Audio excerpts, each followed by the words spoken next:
My name is Marcy. I'm 21 and I'm home for the summer. But soon I have to go back to college. And that's why I'm here with you. The commute involves a 4-hour ride through the endless sea of cornfields. And it's incredibly boring, especially if you go alone. That's why I wanted to find a few traveling buddies. But in the end, I only had Kathy and Margot. I didn't know them, and they didn't know each other. But we had a few friends in common. Kathy actually needed to stop about an hour before the cornfield leg of the journey, but Margot was stuck with me the whole ride, so ultimately, still a win. At least I thought it was. Apparently, Kathy and Margot really hit it off. Enough for Margot to ditch her own plans for a romp in the country. I definitely didn't see that one coming, but there was nothing to do about it. Nothing but get the next 4-hour drive over with. The cornfields began right on time and stretched as far as the eye could see. Within 30 minutes, I was already beginning to doze off, and by the hour mark, I realized loud music wasn't enough to keep me going. It was only 10 p.m., but there hadn't been a single change in scenery, not even a passing vehicle, to break the monotony of that fucking corn. I almost didn't believe it when I saw a human-shaped blob come into view on the side of the road. I didn't think it was an actual person. I figured it was just a discarded piece of junk that looked weird in the distant light of the high beams. But once I did realize it was a man, I genuinely didn't know what to do. I didn't have much time to think it through. Normally, I would never stop for a stranger, but I considered it out of concern for their safety. Anyone in the middle of this road, on foot, had to be in a bad way, and that line of thought kind of made me think to keep driving even more. If he was in trouble, what would I be getting myself into? If he wasn't in trouble, why would he be there, flagging me down?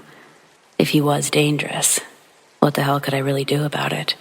I didn't have a weapon, except for the car itself, of course. Either way, before I knew it, I was passing him, pretending not to notice his waving arms. I glanced in the rearview mirror to see his stationary form quickly engulfed by the darkness as I accelerated. Within a few moments, my heart rate slowed, and I was wide awake. I'd been on that road for almost 2 hours by then, and knowing another 2 were ahead made me want to cry. With the aid of unnecessarily loud rock music, I was able to put the stranger out of my mind entirely for almost 20 solid minutes. That's when another dark, human-shaped blur appeared in the distance. I didn't believe my eyes at first. It couldn't be the same man. That would be impossible. He certainly couldn't walk faster than my car, and I would have seen another vehicle pass by. But what were the odds of 2 hitchhikers being on that road so late? It didn't matter. I sure as hell wasn't going to stop, but when I got closer, I realized it actually was the same man. His hair was long, and he wore something resembling a trench coat. My heart stopped, and for an instant, I wondered if I had fallen asleep at the wheel, but I'd never felt more awake in my life. This time, he wasn't just waving his arms. He was running into the road, fully illuminated by the high beams. I could see his greasy hair slicked to the side of his head. Then, as I drew closer, I realized it wasn't because his hair was greasy. It was caked in blood. Had this been the first time I saw the man, I probably would have stopped, but it wasn't. Injured or not, there was something very wrong about the whole situation. There was just no way he got to that spot before me. And it was the same man. I'm positive. Before I knew it, I was accelerating again, but only a few yards separated us. He still made no effort to move out of the way. At the last second, every part of my body, from my eyes to my asshole, clenched, and I swerved into the other lane. I only had my eyes closed for maybe 10 seconds, but it felt like an eternity as I waited for the inevitable impact. only the collision never came. When I knew I must be well past the man, I opened my eyes to see nothing but the highway in endless rows of corn stretching into the eternal darkness beyond. There was absolutely no fear of falling asleep after that. I drove as fast as I dared, hoping to put the last half of the trip behind me, but just after the 3-hour mark, I saw him one last time. When the light reached his form, he dropped down into a crouch. I was beyond terrified. Simple words cannot express that level of fear. It's something you can only understand through experience. But I wasn't frightened solely by the fact that he got ahead of me. Again, it was the crouch that really did it. He wasn't hiding from me. He was lying in wait, ready to pounce. I could feel it. My eyes remained fixed on the man as I closed the distance, and when I came within range, he leapt forward into the road. It happened so fast I couldn't follow his movement. A dark blur suddenly sprang forward just as I was passing, and it collided with my front passenger side bumper. I felt the impact as I swerved, and this time I lost control of the vehicle. I didn't know what to do.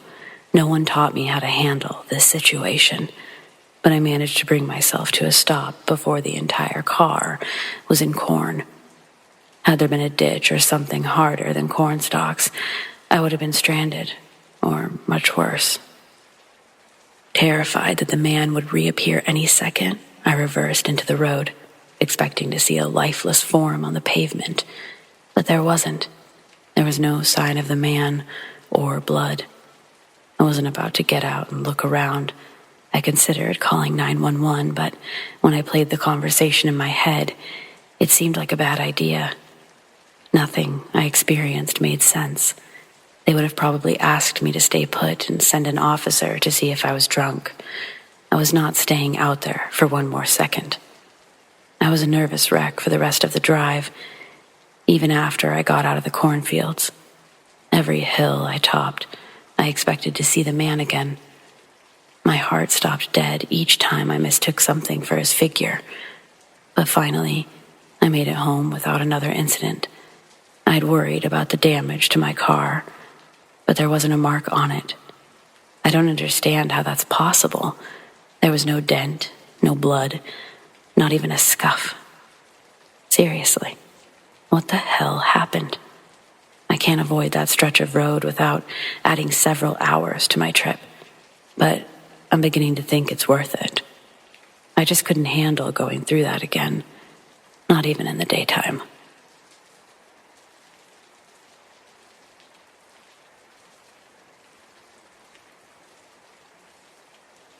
This happened way back in 2013, when I was in junior college. It was our college organization's annual art camp. For a short description, we're all in the fine arts department, and our organization holds this art camp, where there's seminars from our professors and mentors, and all in all, team building activities. It's usually set up in a recreational venue. So, as I said, I was in junior, and it was our year as the officers of the said organization. So, we're the ones who chose the venue, planned the games, itineraries, and such. To give a brief description of the place, it's a rural area around Laguna in the Philippines. It's a huge recreational area with a hanging bridge leading to a campfire, pool area, and obstacle courses. In the middle of the venue, there's a huge open space function hall where the seminars were held. Our cabins were hidden by trees located far behind the hall. The first cabin was for the mentors and professors, while the last two were occupied by higher year students. The middle three were occupied by the rest of the students.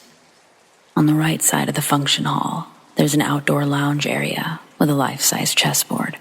If you walk straight further, there's the obstacle course area.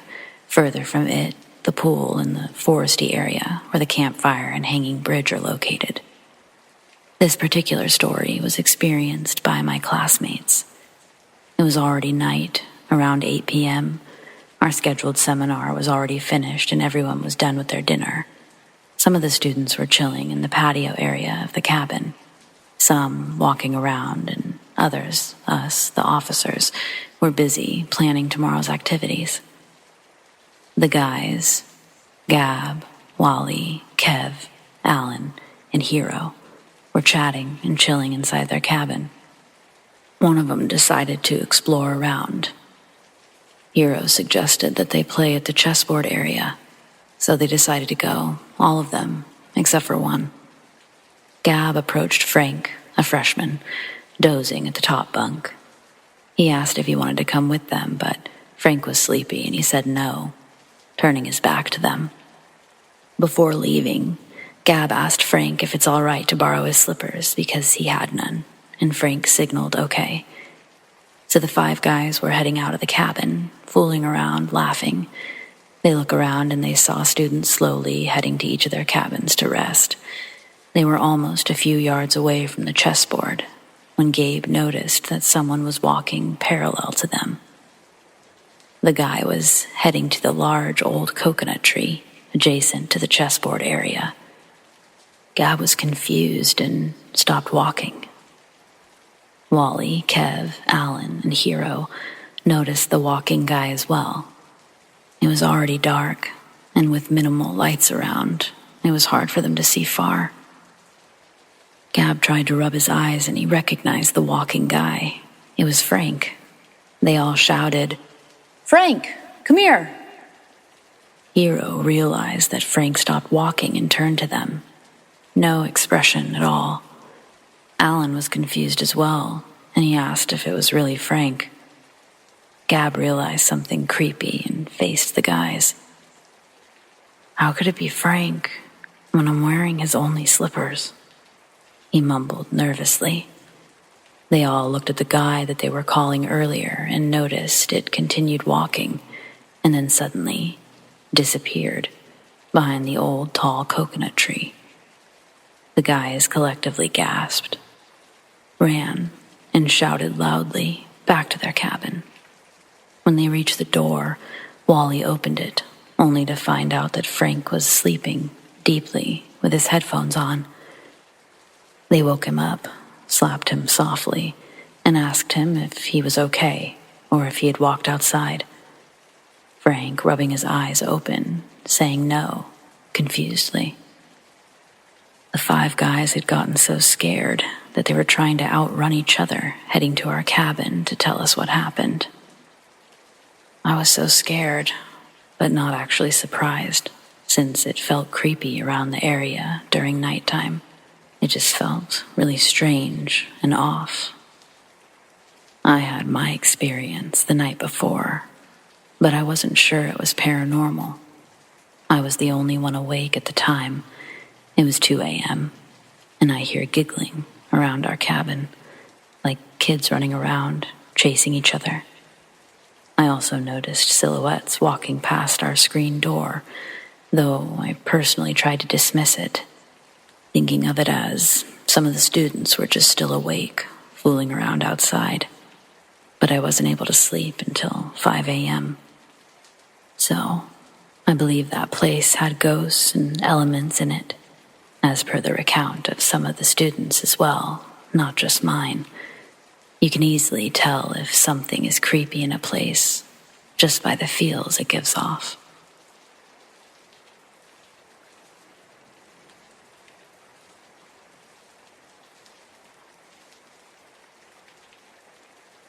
Last night, or this morning, I get a call at 3 a.m. It's my friend Daishi, and he's trying to FaceTime me. I probably would have ignored the call, but we never FaceTime each other, and usually when someone's calling that late into the night, it's most likely an emergency. So I was automatically a bit nervous at what I was going to see when I accepted the call. It connects, and his screen opens up. My picture in the corner of the screen works fine, but his feed is a black, glitchy mess, and the audio's equally garbled. What I do hear, through the sharp, choppy static, sounds like a woman screaming in Japanese. Then the call ends, disconnected from his side. When my screen goes back to the main menu of my phone, I open up my favorites and I call him back. The phone rings 2 or 3 times before Daishi answers. His voice sounded tired and groggy. I'm like, "Yo, what was that all about?" And he goes, "Hey, what? Are you okay?" That's when I told him, "No, dude. Some girl just FaceTimed me from your phone, screaming." I could tell he was genuinely confused, so I started to tell him everything that happened when he interrupts me and asks me what time it is. I said it's 3:50. Hearing that, Daishi says, "Oh, fuck," and quickly hangs up. This makes my stomach turn, and I debate whether or not I should try to call him again. I decided to wait, and I planned on following up later in the day. But I didn't have to, as Daishi ended up calling me a couple of hours ago. He was in good spirits, telling me that he'd had an important meeting at work this morning. My phone call woke him up just in time. Apparently, his cat had knocked his alarm clock into his water dish sometime into the night. I asked who FaceTimed me last night, and he said he still has no clue what I was talking about. His phone didn't have any missed calls. Now, it being late evening, I've had some time to ponder about this. I know Daishi's mother passed away last year. She'd been battling breast cancer since before we graduated college and before he got this job. She died right after graduation. I think her last goal was to see her son get his diploma. I also think that she may have been the one to call me last night so I'd wake up Daishi for his meeting. The hairs on my arms are literally standing up right now.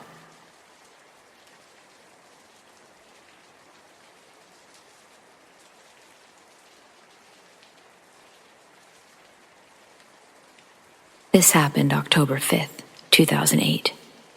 I remember the day since we were on our way home from my cousin's wedding, and my sister's baby shower was the next day. My husband and I left the wedding around 10 p.m.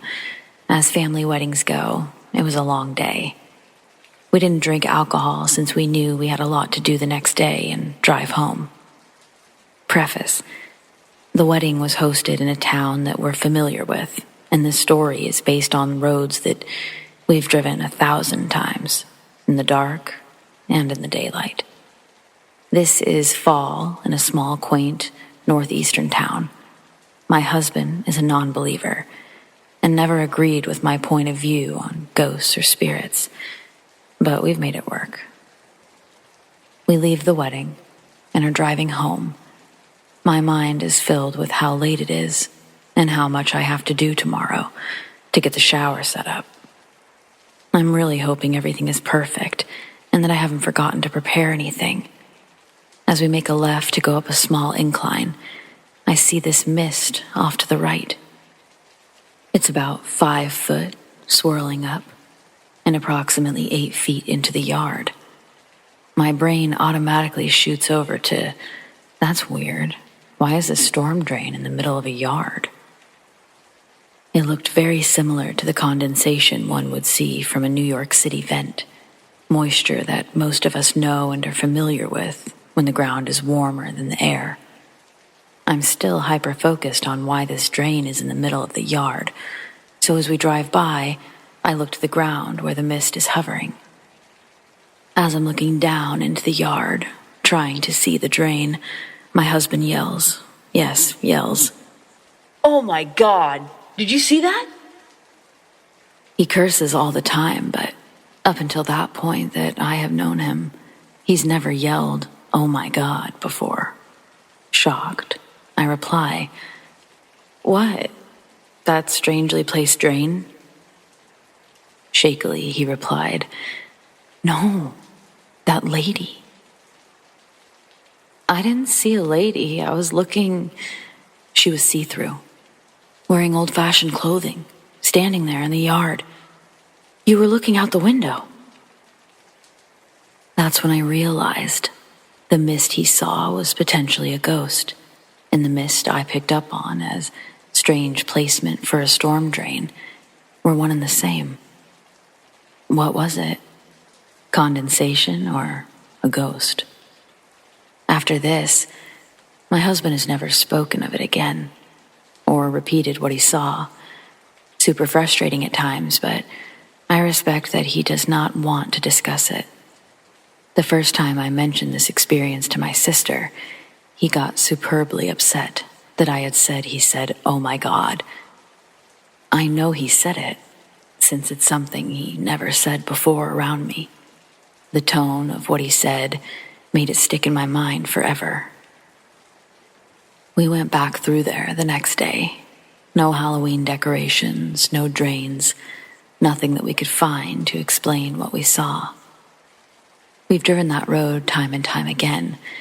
There are no storm drains, no sidewalks, about 18 inches of gravel shoulder. When I'm a passenger riding through there, I still to this day try to find the oddly placed storm drain in the middle of someone's yard. I find it fascinating that we both picked up on it as something out of place. My rational mind said storm drain, while my husband decided something else had made him look right at it. Whatever it was, ghost or condensation, it's been a fun campfire story to tell.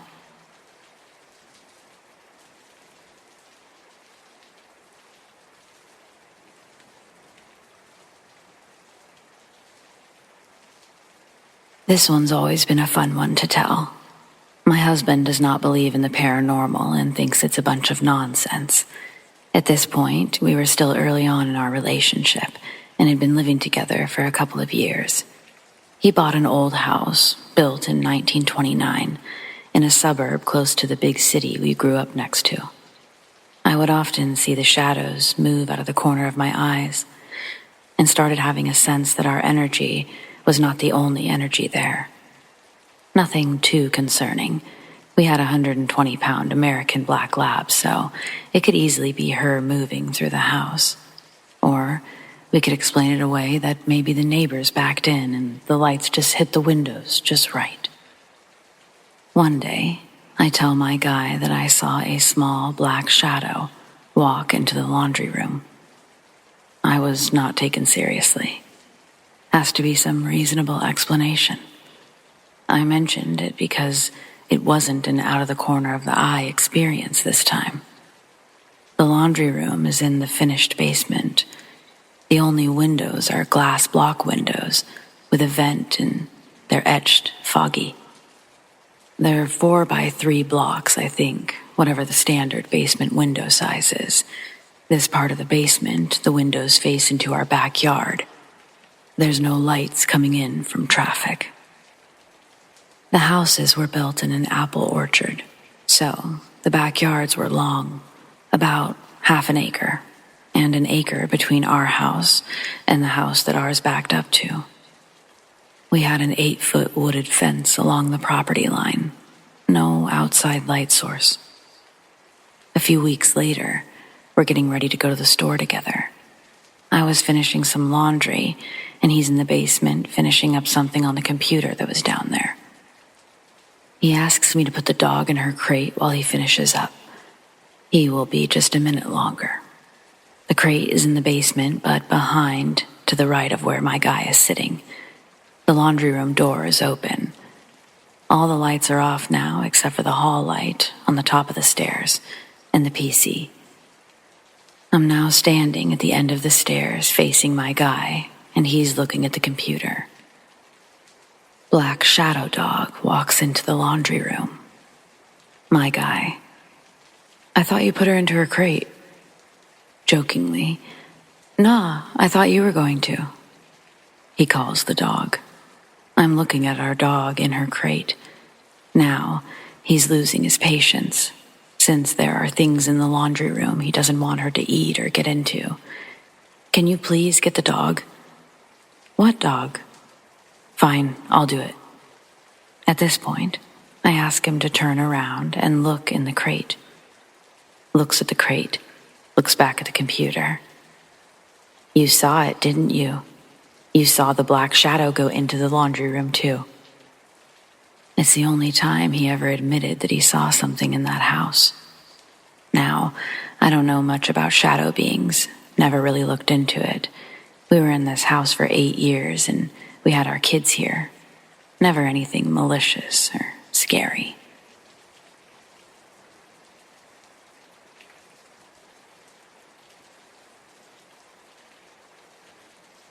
I'm a 19-year-old currently doing my first year in an art school in Singapore. Before attending this school, I'd heard a lot of stories about it. Students hearing soldiers marching in the building at 9 p.m., women crying in the bathrooms, and people running in the school building even though it's already 12 or midnight. I always thought of a realistic explanation for these stories. Come on, it's an art school. Crying in the bathroom is common because of the stress the students get from assignments and running around at midnight. I did that a few times to run away from the guards because I couldn't use my own laptop to do assignments. I stayed in the school's computer labs to do them. But on November 18th, 2022, something horrifying happened that changed my mind. It was a Friday night and there weren't a lot of students in the building. My school is located at the heart of the busiest location in Singapore. Clubs and bars were nearby. We're surrounded by hotels and we're pretty much surrounded by iconic places and malls. So most students are out to party, especially because it was the last day of the semester. I was in my classroom, alone, doing my assignments. I was having a bad day and I didn't want to bother going to a cafe or just going home to do my work, because I really needed to smoke from time to time. I wasn't smoking cigarettes, of course. My classroom could have detected that, but I'd always bring a vape with me to smoke it while I was alone in class. Living in a strict country and home, I'm not allowed to vape at all, hence why I'm doing my assignments in the classroom. I looked at the time. It was already 10:30 p.m. I was surprised the guards didn't even bother going up to check if students had left property already. I debated if I should stay or leave later and catch the last train. I stayed, and somehow I even continued doing my essay. A while later, I heard someone trying to open the door. The door isn't locked or anything. It can only be opened with a staff with a student ID card. I looked at the glass panel of the door, and I didn't see anyone. I opened the door, and I still didn't see anyone. It's impossible to run and hide. It takes quite a while to find a place to hide because it's just an open space. At that point, I wasn't creeped out. Not yet. I was stressed with assignments. It happened again, though. And this time, I saw a creepy face in the panel, looking straight at me. Its eyes were wide open, a huge grin on its face, and the rest of the face was just pitch black. I froze, not knowing if I should look away, but at this point, this thing knew I could see it. I reached for my phone, slowly, while still looking at it. I wasn't blinking at all. It watched my movements intensely. The door handle shook again, and I've never been so thankful of the card function for the door. I quickly called my boyfriend, who was at a gig nearby, and I frantically asked him to come to my school to fetch me. This thing wouldn't go away, not at this point. I keep asking myself if that was a human with a mask, but its features moved very naturally. My boyfriend FaceTimed me this time, and I looked at the screen to look at where he was. I looked up again, and the face wasn't there anymore. I looked at the screen, and I could see my boyfriend reaching the classroom. The door shook again, but this time, it was my boyfriend. I opened the door and I hugged him. I was shaking so bad, and the whole time we hugged, he calmed me down, told me that he didn't see anything, so we're safe now. We packed my bag and immediately left the building. We have this belief where if a ghost or spirit shows itself to you, you're not allowed to go home immediately, as it will follow you. Instead of catching the last train, my boyfriend and I decided to sit at a nearby coffee shop and eat supper. This all happened recently, though I still don't know what it was, but I know I'm never staying in the classroom late at night, alone, again.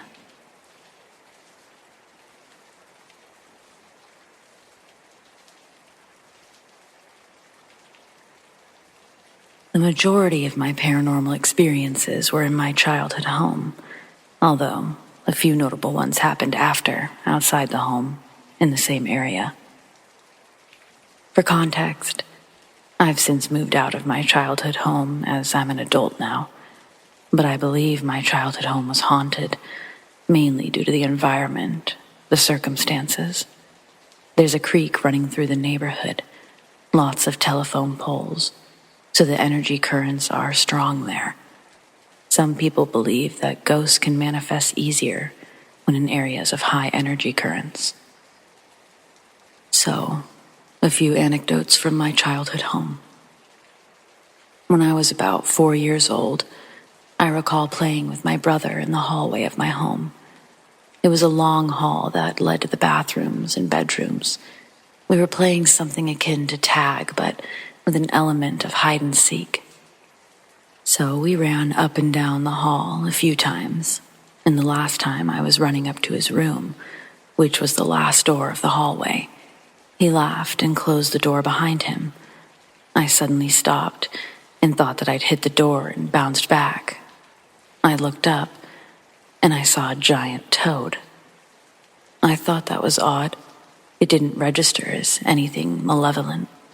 Maybe it protected me from the door impact. As odd as it is that most people don't seem to interact with nature spirits, this time I did. What's more is that much later in life, I asked my brother if he remembered the giant toad spirit that day. He said he did. He also didn't like talking about it, so I didn't clarify. But it's my first memorable paranormal experience. My paranormal experiences ramped up as a teenager. My father was an abusive alcoholic. As is standard in that situation, there was a lot of yelling, etc., and it led to a lot of negative energy. I noticed as a result that more negative entities would come through my house. There was never a resident ghost, only passerbys. A few of note include 1. I'd come home from school to find an imp-like creature, very small. It attached itself to my ankle. I was honestly just annoyed at it, and I wanted it off of me. At some point, I shook it off, told it to go away. I don't think it came inside my house, but it sure liked hanging around. One day, I found that the ghost of a young man, probably late 20s or early 30s, had found his way into my room. It hung out in the corner of my room. I was creeped out by this, especially because I could tell it wanted something, but it had a hard time communicating. Day 2 or 3 of this, I decided to take a selfie on my laptop and purposely aimed it so the corner would be in view. I wanted to see if anything would come up. Of a few takes, one of them did capture something. I confirmed what I'd been sensing and faintly seeing. There was a face in the corner, smiling for the camera as well. My heart sank. I didn't know what to do. Believing that the picture would imprint its stay even longer, I deleted it. Day 4, I finally felt sorry for it. I asked it to go away politely. I couldn't help him, and I didn't want him in my room anymore. Surprisingly, it actually went away within a few seconds. I felt the air get lighter, and I didn't see or hear from that ghost again. I wonder if it needed a message to be passed along, or if it just needed guidance to move on. But I was a teenager. What could I do for it? When I was about 16 or 17, my family dog passed away. I'd had her since I was little, so she was definitely part of the family and was treated well throughout her life. She was an old girl, maybe 13, I think. She had terminal lung cancer. The day came where she could barely move anymore, and we called the vet to put her down at home so she could go peacefully. After the vet left, we had an at-home funeral for our dog, and we buried her with her favorite blanket and toys. My dad and my brother buried her, and me and my mom did something akin to a eulogy. It was when they were burying her that I sensed her spirit peeking around the corner of the house. I motioned her to come here, and she came quickly to my hand. I patted her quietly while no one else was watching. It was weird, I'm sure, for her to see us sad and burying her body. Later, we were inside the house. I saw my dog's spirit sitting next to my mom, who was crying on the couch. Her paw was on the couch next to my mom, as if she was saying, "It's okay," to my mom. Later, I told my mom what I saw. She told me that she thought she'd felt our dog's presence, and me saying what I saw confirmed it for her. Afterwards, for a few years left in that house, I would occasionally hear my dog's paw steps, and I'd feel a dog's presence when there were no dogs living nearby. I did eventually get another dog, and occasionally she, another girl dog, would look at the doors weird, like someone was there. And also, she'd hear dog noises and want to find the other dog. I'm very certain that my childhood dog stuck around for a while after her passing. I have since moved out of the house, as I mentioned before, but I hope my dog moved on by now, too. This one is kinda weird. For a short while, I had sleep paralysis issues at about 15 years old. Now, I know the theories on what we see and experience in this state are hallucinations, since the body is confused on being awake versus asleep. So take this one as you will. I, however, believe that this particular instance was paranormal related. This time felt different than the other sleep paralysis episodes. Essentially, I was sleeping and I had a deep dream. It was one of those dreams within a dream type of thing. I don't remember how I got there, but I do remember towards the end of this dream, I'd come to a giant iron cell door, as if it was locking away a prisoner. I peeked inside through the sliding peephole, like you see in prison doors, and I saw a pale, white, skinny humanoid. Think similar to Gollum of Lord of the Rings, but more of a menacing feeling and totally bald. It saw me and jumped at the peephole, which scared me awake. I was awake briefly, and I swear I heard an entity whisper in my ear, feeling their breath and vibrations from their voice. Go back to sleep. I did, and it felt like I got pulled all the way back into a deep dream state, right back to the cell door. But whatever this thing was, it wanted out. It wanted me to help it. I sensed danger. I had this feeling that if it got out, it would possess my body. So I woke right back up. But of course, my body was still in sleep paralysis, being that it's hard to go to that deep sleep and to be functional. So, I was awake. It was about 6 a.m., and I'm paralyzed. I feel as if something is sitting on me and isn't letting me up, which I'm told is somewhat common and is rationalized by the body being in a depressed state. However, I feel this pressure.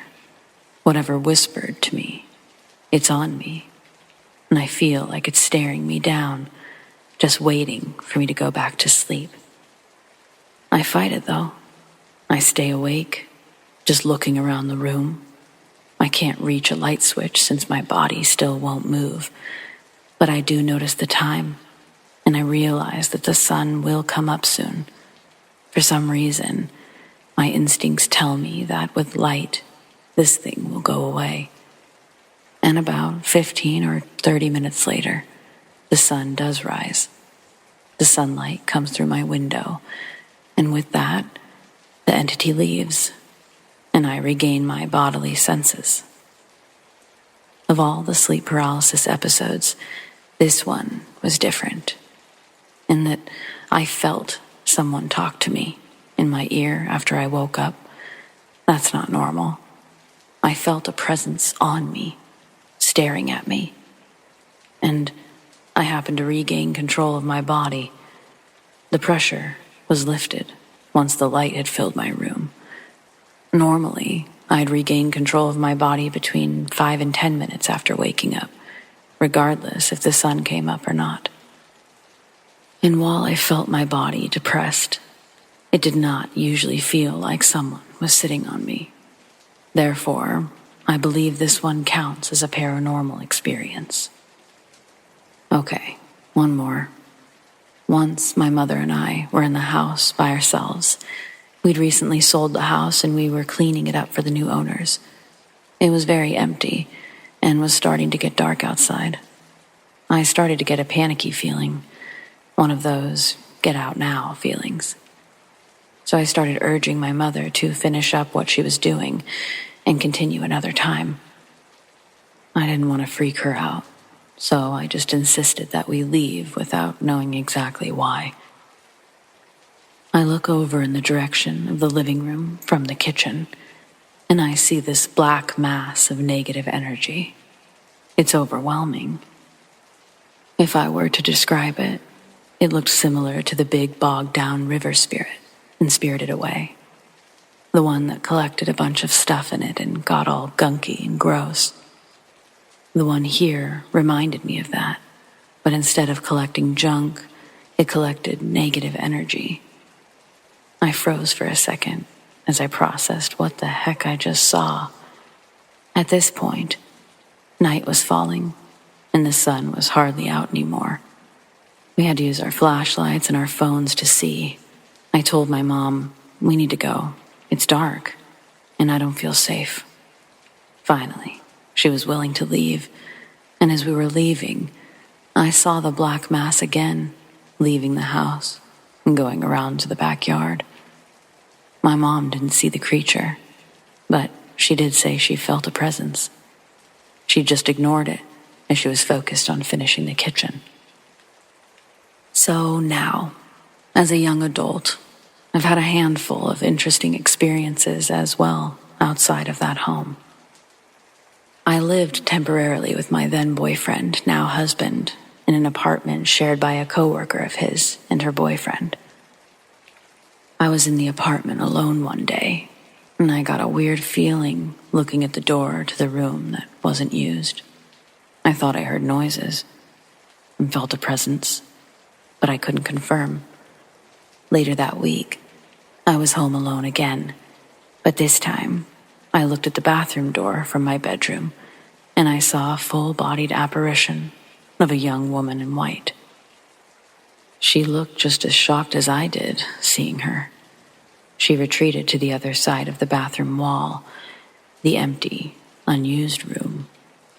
So finally, I asked my boyfriend's coworker if someone died in the apartment, and I tell her about the apparition I saw of a young woman. She told me yes, her name is Diana. She died in that room about a month before we moved in. My heart sank for Diana. The coworker told me that Diana had passed away suddenly in her room, I think from health complications. The coworker was a bit freaked out and didn't know what to do about it. So later, I don't know if it was that night or the next day, I was in my room while my boyfriend and his coworker were at work. I decided to just talk to Diana out loud. I couldn't see her this time, but I felt her presence.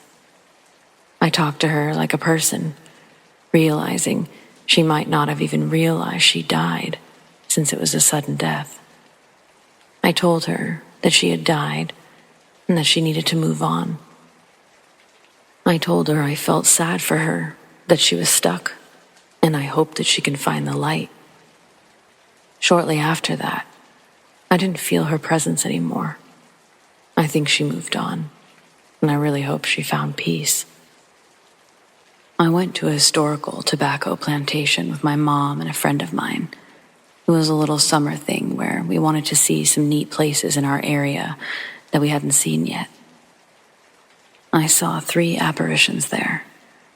Upon getting out of the car in the parking lot, both me and my friend saw a shadow figure looking at us from the wooded area next to the parking lot.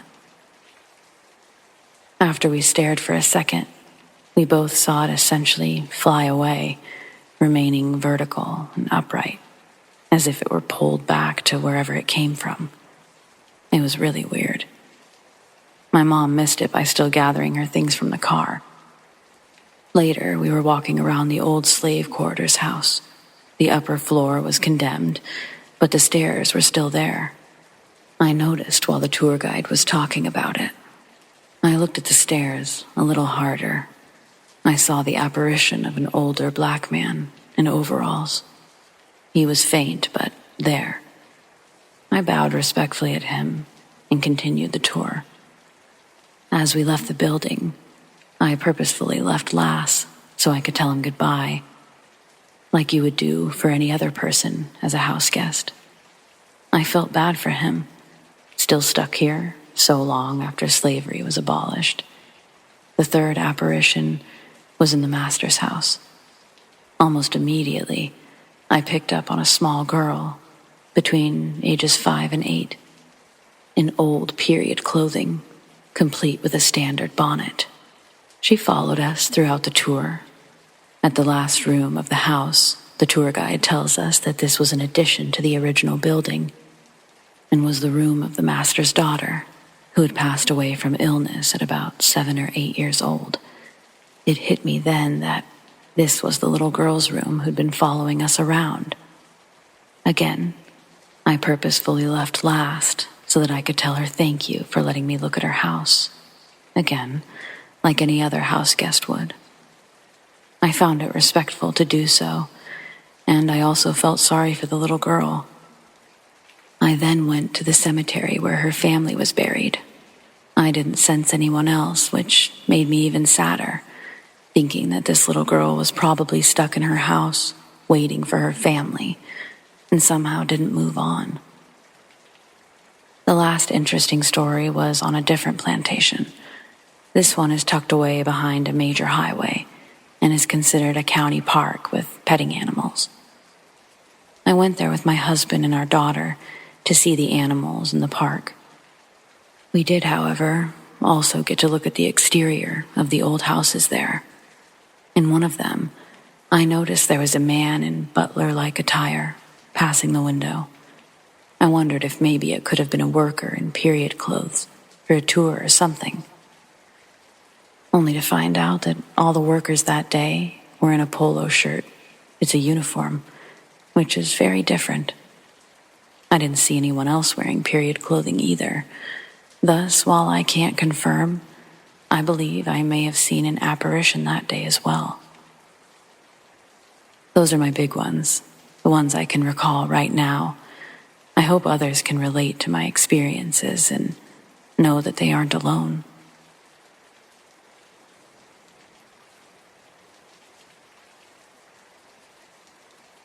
Okay, so this morning I woke up to something that scared the living shit out of me. It was around 3 a.m., maybe 3:47 a.m., and I'd woken up strangely. Now I say strangely because after a big night of staying up at 11, usually I'd sleep all night.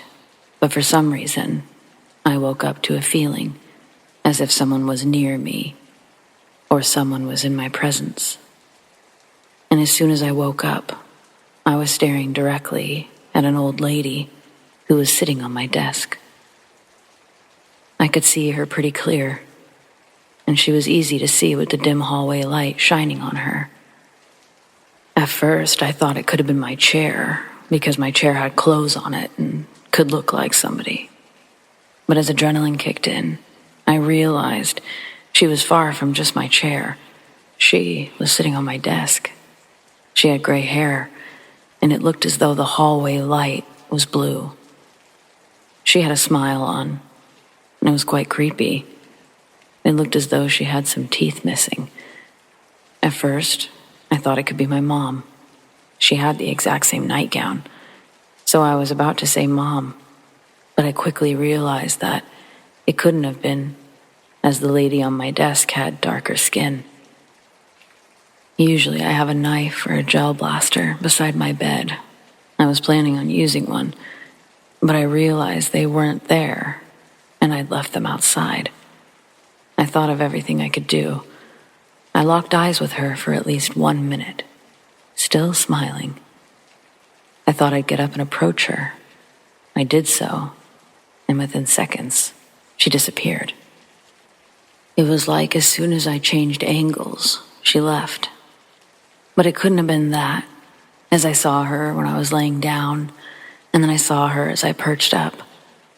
I don't get scared often, so this was weird for me, but also gave me the creeps. Everything was so perfectly timed, waking up at 3 a.m., staring into her, the light showing what she looked like, and as I approach her, she disappears. It felt really strange. I live in Australia, and I told my mom about the story. She said it might have been Aboriginal.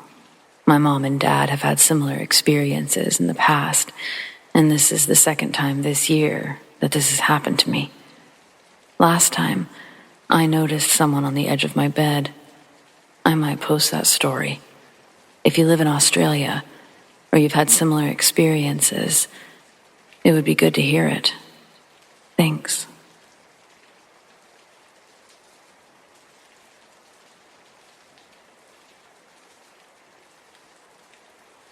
Some of you may remember my story about my friend Meg's haunted nursery in her house, which is one of the haunted antebellum homes. Well, this story is about the barn. The barn also has its own ghost. So I thought I'd tell you about a couple of experiences with it. Meg went to get a snack of feed just before dawn, and she saw it. The lady was wearing one of those colonial bonnets and an apron over a plain dress. She was hanging right where the rope swing was, and we've always low-key wondered if it was the same rope. Since that day, Meg hasn't gone back alone. No one knows who the lady was or what her story is. Sorry. The people living there during the Civil War woke up one morning, and a dead girl was hanging in the barn. They questioned every person who stayed on or near the property, along with everyone in town, but they couldn't find anyone who recognized her. They assumed she was another refugee suicide. I was staying the night with her last year when I volunteered to retrieve a folding table from the barn. It was just getting dark, and I didn't feel like waiting for both of us to go together. I didn't expect to be inside long enough to see anything, and there were technically still a few dim rays of sun left. I just wanted to grab the table and run, but I had trouble finding it. I was digging in a pile near the far back corner when I heard a sudden loud bang against the side of the barn. I couldn't tell what caused it, but it sounded like someone hit the wall really hard from the outside. I had watched The Green Mile recently, and I thought of the 2 girls killed in the beginning. As soon as the thought occurred to me, it happened again, louder. Bang. I dropped to the ground, properly scared, and it happened a 3rd time. Bang. I forced myself to stand while trying to ignore my screaming bladder, and I opened the door to see a wall of rain. I ran into the storm, expecting to see Meg crouched along the barn's side. Either way, it definitely wasn't thunder I heard.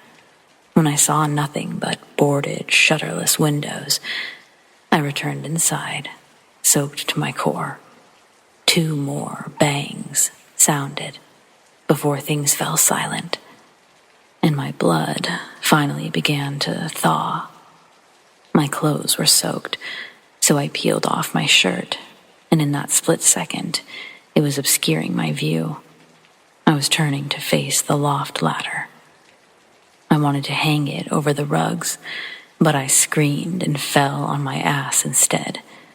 Through my wet shirt, I saw the blurred image of a hanging woman. She was facing me, and her eyes were glowing. I'm lucky I didn't piss myself. My heart came to a full stop, fell into my stomach, and tried to start beating again, but couldn't, because it was staying in my stomach. My shirt got stuck on a hair clip, and I began to flail, ultimately tripping on a chair and somehow pulling it on top of me.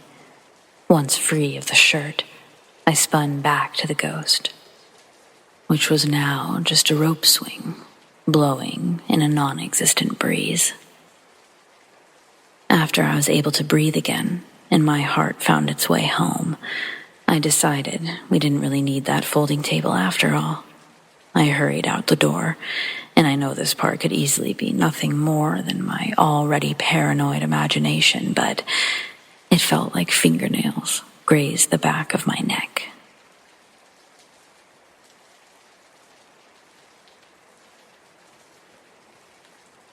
So this morning, I was laying in bed in the process of accepting the day and getting ready, and I heard my bedroom door creak.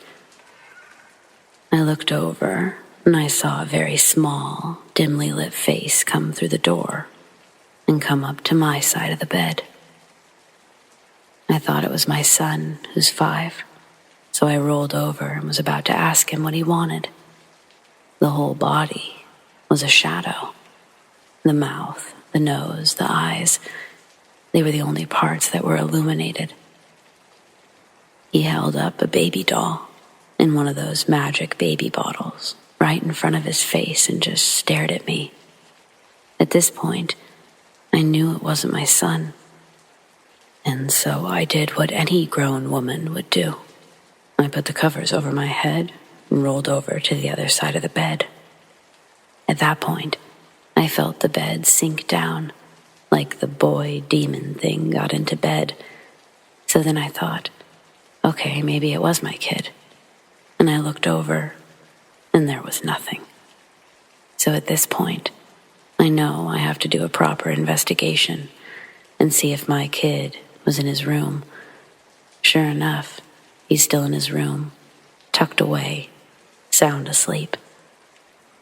I also feel it's important to add that my son's door is messed up. He can't fully close it as it has to be finessed shut because the hinges are bent. So if he'd opened the door, I would have heard a noticeable noise, and if he closed it, it would have slammed. This also isn't the first time I've seen a shadow child try to get in my bed. I have about 3 other, slightly less interesting stories involving this possible spirit.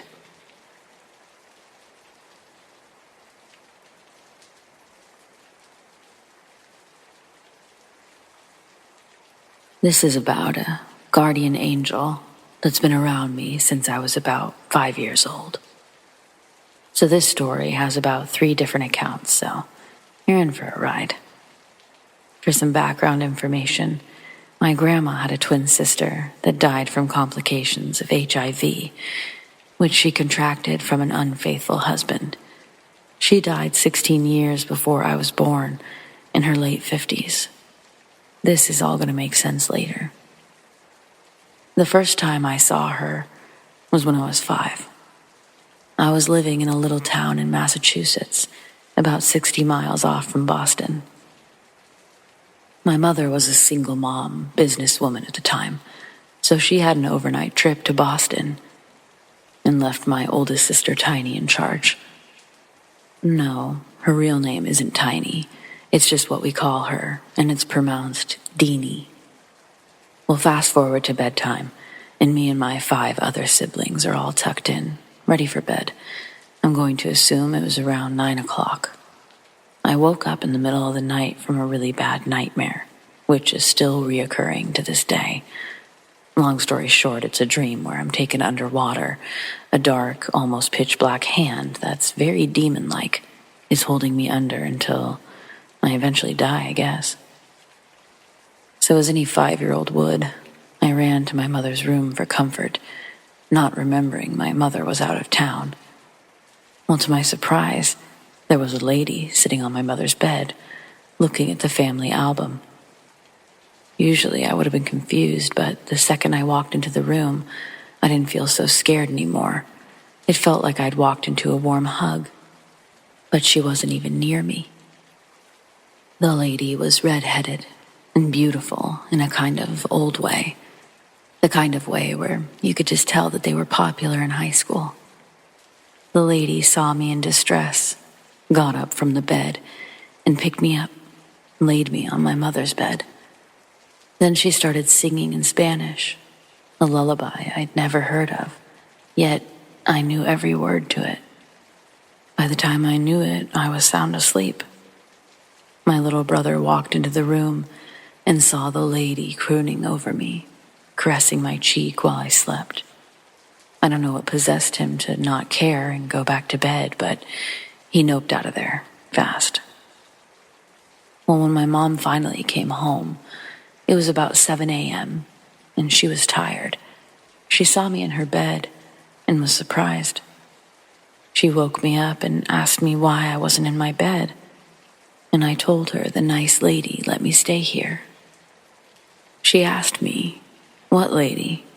And I said I don't know her name, but she has red hair, and she sang me a song, and she was really beautiful. She then looked to her right and saw her album open. Please note, she keeps it on her bedside table, but it was already randomly open to this picture. She looked at the picture and let out a really relieved sigh. She turned around and showed me a picture of the same woman that I saw, asked me if it was her. I said yeah, and I asked her, "Who is she?" She said that it was my guardian angel, and I just took that and said, "Okay, I'm 5. I didn't care." Now fast forward to when I'm 11. It was my first day of school and the first time my mother allowed me to walk to the bus stop alone. Well, I got hit by a car, but it wasn't my fault.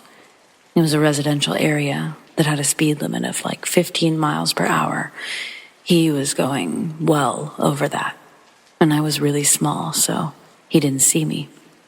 From the accident, I got 3 broken ribs, a broken wrist, broken legs, fractured, and a bad concussion because my head was split. I don't remember it, but next thing I knew, I woke up in the hospital to my mom crying, saying she's sorry and that she's happy I'm okay. I had to stay in the hospital for a week for observation because my broken rib was so close to puncturing my lungs. My mom worked a lot, and she had nobody else to watch me, so I spent my nights alone. I got lonely and scared and just had a really bad feeling. So you guessed it, Miss Ma'am came back. I woke up in the middle of the night to her at the edge of my hospital bed, looking at me. At first I was scared. I didn't recognize who the hell she was. But then this warm feeling came back, and I realized I wasn't lonely or worried anymore. Then she hummed that song, and I swear to God, I didn't know the lyrics. I barely speak Spanish. But it's like my soul knew, and before I knew it, I was fluently singing it with her in Spanish until I fell asleep. Now this third time, I didn't see her, but it was more like she let me know that she was there. When I was 18, I got married to a boy I thought I loved, and he went to the military. Long story short, he was abusive. He cheated, lied, put his hands on me, and broke me. Not solely because of my marriage, but definitely a big reason. I fell into a really deep depression and had self-harm habits. One night, it all got too much, and I don't know what he said to send me over the edge, but I was in the bathroom, looking at a bottle of Oxy, and I started to take a few just to kind of drown out the heavy feeling. After a few minutes, when I took another, then another, eventually, I started to feel that very thin line between an overdose and lucidity. Then, that feeling happened again, and the song started playing in my head, like if I had a radio in there. And I felt okay.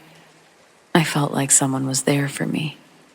In a way, I feel like it was a sign that I wasn't meant to go just yet.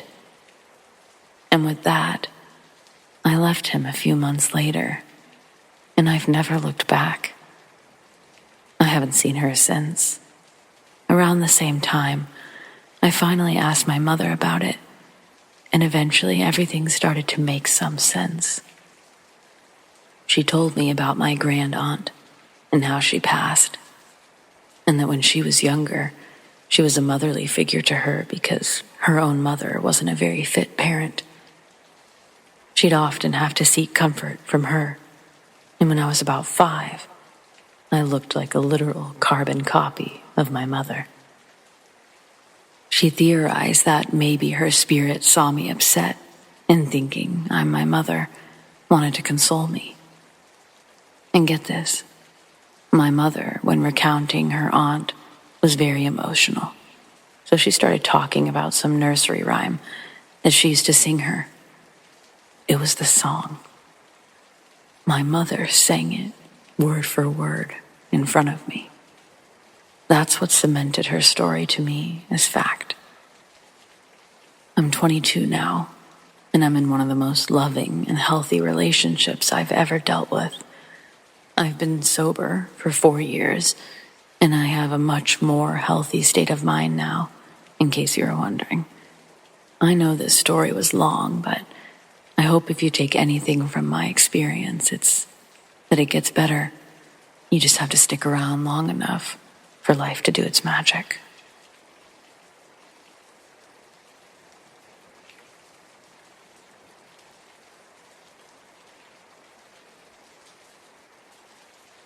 As a child, my mom and I lived on the first floor of an old house that was divided into 4 apartments. It was near a mortuary, and we had many strange encounters with someone or something for the entire 20 years we lived there. I want to tell my stories, beginning with the one that may not be the scariest, but it still gives me headaches to this day. I'm female, and in my teen years, I still slept in the canopy bed my grandpa built when I was 4 or 5. I once went to a dollar store, and I found a unique dream catcher that fit perfectly between the curtains. It had a star macrame in dark purple, and instead of feathers, there was some kind of wind chime under the web. It was beautiful, and I loved the sound it made every time I got in or out of bed. One day, when I came home, I immediately noticed my dream catcher was gone. Only the ring and a piece of purple fabric hung between the curtains. The rest of its pieces were strewn all over my room. The chime was ripped apart, and the macrame was completely torn. It looked like a cat had itself a delightful time, but we didn't own a cat. It felt like a crime scene, and it gave me chills. Later that day, I did some research on the macrame star pattern, only to find that the symbol itself is meant to drive away dark spirits. Maybe this dream catcher saved us in a way that I've never noticed. I have no other explanation for this experience, but I'd love to hear similar stories.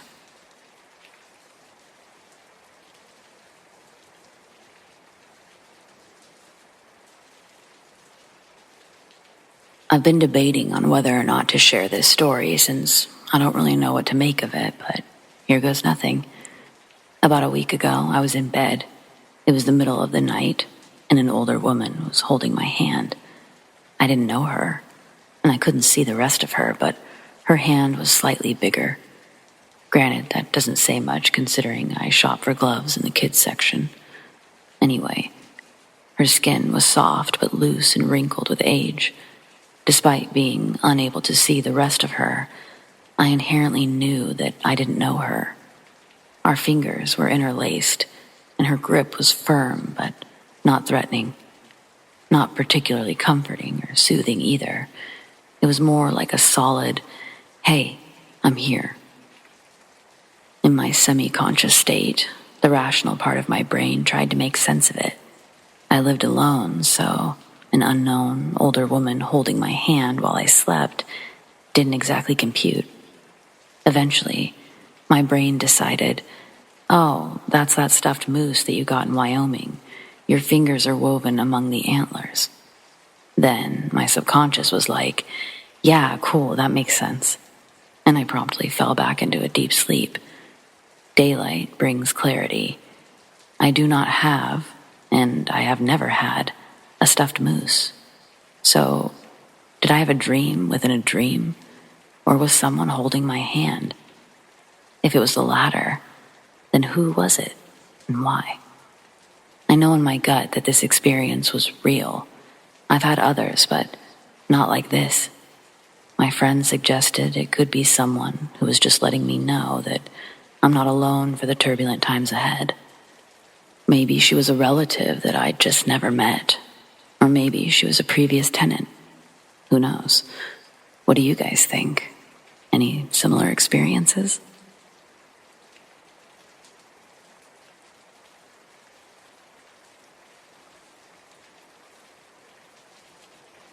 So to give some background information, I'm spiritual. If you don't know what that is, spirituality involves the recognition of a feeling or sense or belief that there's something greater than myself, something more to being human than the sensory experience. I believe in souls, spirit guides, reincarnation, etc. My friend is a medium and can connect with the spirit guides and also ghosts and souls. My friend and I were hanging out at her place. We had the house to ourselves and decided to do a session.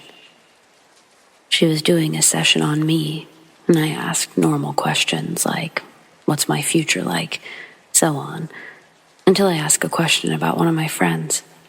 This friend of mine has some trouble. He's been battling depression, anxiety, some other things. I asked if we could try and connect with her spirit guides and ask what was happening with her. We tried that. Bad idea. My friend who was doing this session had her eyes closed, was holding my hand, and her face started to twitch in an uncomfortable way. But I didn't want to disturb her, so I said nothing.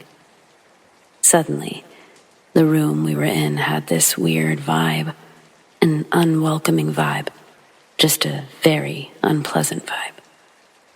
She suddenly stood up from the couch that we were sitting on. She went to grab some incense and started saying, "You're not welcome here. Get out of my house." I've never experienced anything like this, as I was new to all of this at the time. Suddenly, this terrible feeling rushes to me. I don't know how to describe it. I think anyone that's met a ghost or soul knows what I'm talking about. The best way I can put it is trapped. I felt trapped. No matter where I went in the room, I felt trapped and small, like I was someone's prey, like I was being watched.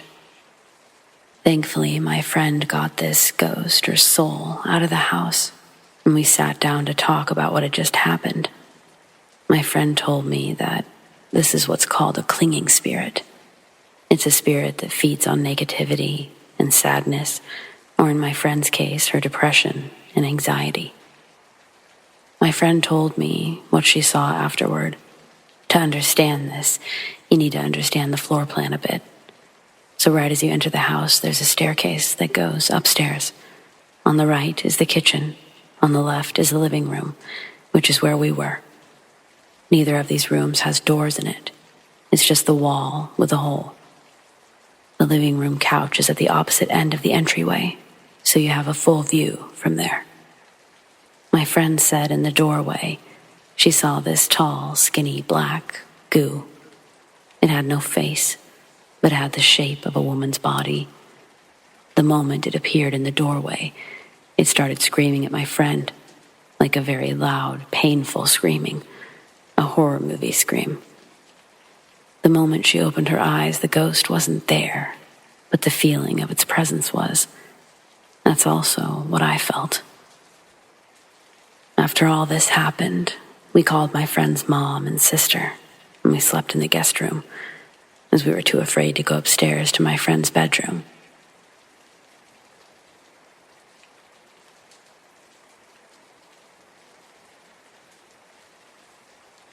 My grandmother passed away when I was 5. When she died, she told my siblings and I that she would leave us dimes and pennies. I didn't understand what she meant. I was only a child. But then I began randomly finding dimes around my room. Thinking nothing of it, I simply picked them up and went about my business. That is, until one day I was pissed off at my parents. I can't remember why. I must have been 7 or 8. I was laying on the living room floor, cursing as quietly as possible to avoid further trouble, when a dime fell out of thin air, hit me on the forehead. I sat up thinking my brother was messing with me, but no one was around. It freaked me out, so I went to my room and tried not to think about it too much. It started happening more and more, but only when I was angry. My grandmother was always good at calming me down. I thought I was crazy until I was pissed off while with a friend. She heard the dime fall, and it shook her. I don't know how to explain it, if that's even possible, but I'm convinced my grandmother leaves me dimes. I don't have any other explanation.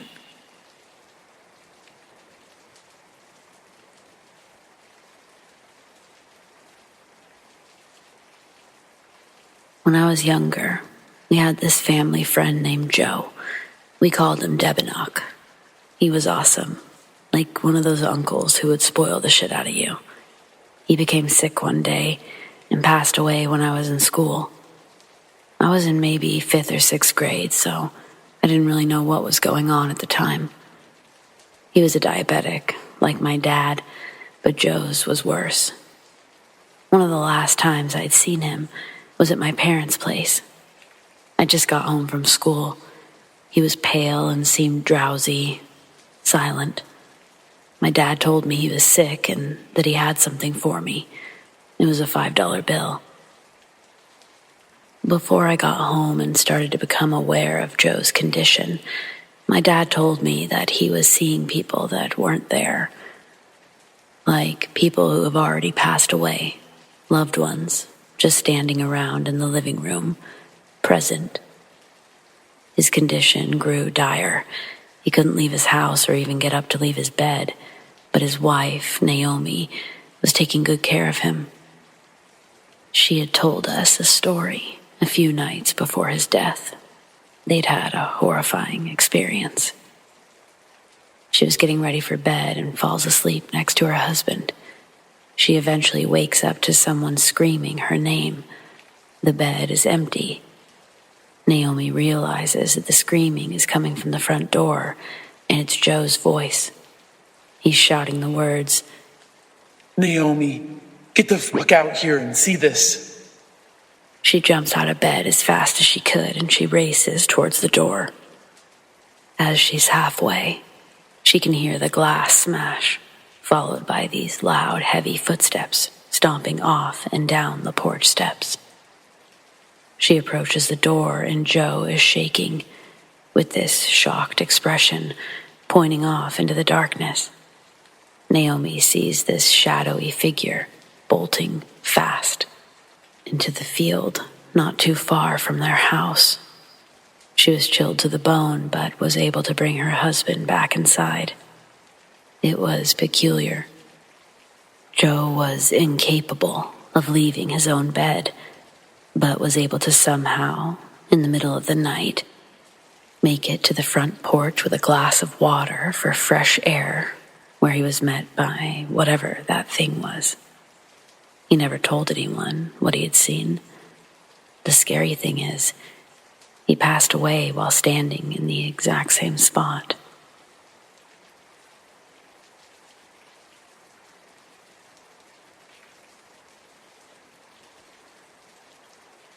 This happened some time ago, in the early 2000s. My parents were in a rough patch, and my dad had moved out of the house. I was in high school at the time. It started out one night when my mom and I were watching TV. It sounded like scratching noises, heavy, dragging noises, in the attic, and we immediately assumed raccoons.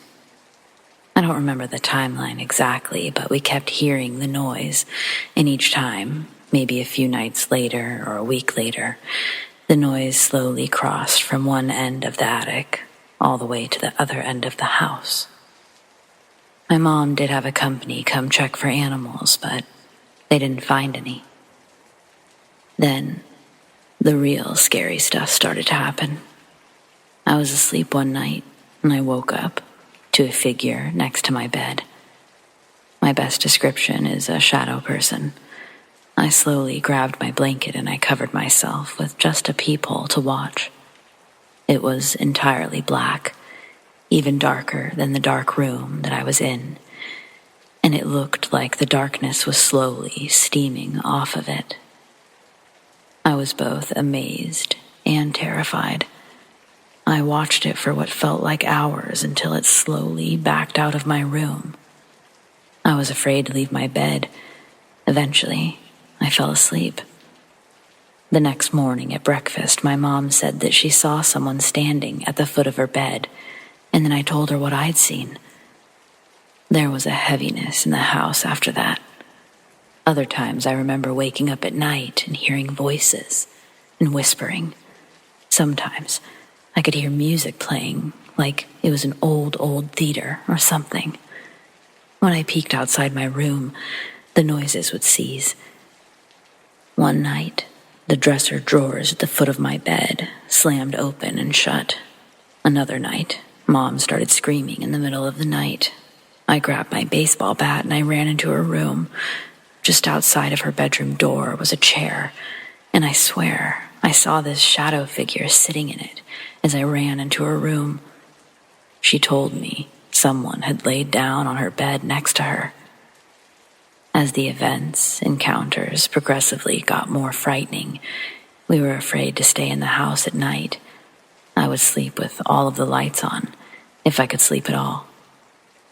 We started spending the night in a hotel. Even in the daytime, you'd hear things like someone calling your name.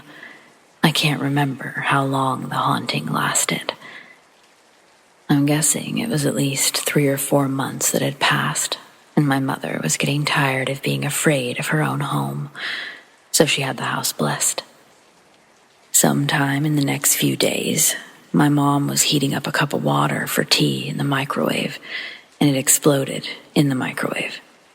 I asked her how long she'd put it in there, and then boom, these loud scratching sounds ran down the walls around us. A dark mist filled the house, the voices and whispers all around us. My mother and I grabbed each other's arms in horror. All these sounds were happening simultaneously. And then this very deep, unusual voice began taking over all the other noise. It was deep and unnatural. And if it was some sort of real language, I've never heard anything like it, not even to this day. As my mother and I stood there, we looked down the hall toward the voice. Something was there, like a fucking horror movie. It was quadrupedal, made of the darkness, like drawing with a Sharpie in the air. It had what looked like several rows of spines down its back. And then my mother started to pray. So did I.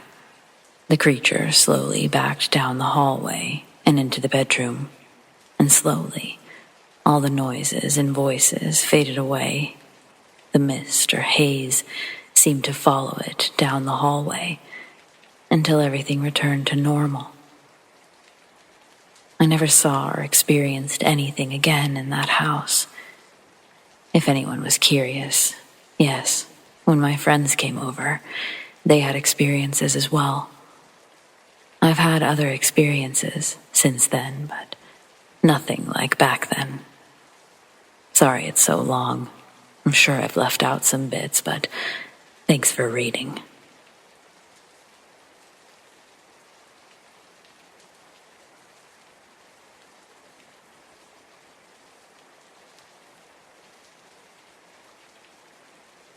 I previously posted this somewhere else, but thought I'd share it here as well. This isn't a typical scary story, but more of a really odd situation that happened to me back in 1997. In the late 90s, early 2000s, I did trauma scene work.